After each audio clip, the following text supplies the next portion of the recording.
Having trouble with your delivery location on Alibaba?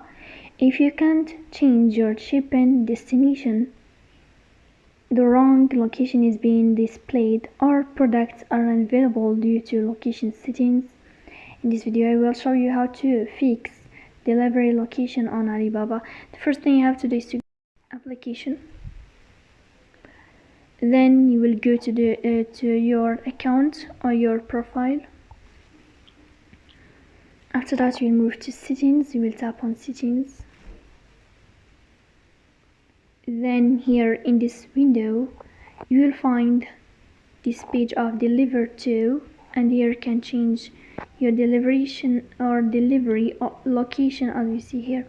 So this is how it works. If you enjoy watching this video and if this video is helpful for you, don't forget to support us by like and subscribe. See you next time.